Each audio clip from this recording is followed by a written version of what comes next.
All right, we begin this morning with an update to breaking news we first brought you last night at 10. Police have arrested one person in connection with the city's latest homicide.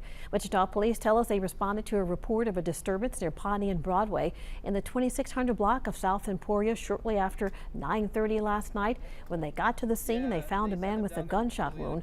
Officers performed life-saving measures, but say he was pronounced dead a short time later. This is a needless and senseless act of violence.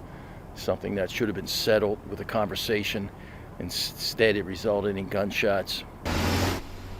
Wichita police announced they made an arrest shortly after midnight. Police have not released the name or age of the man who died.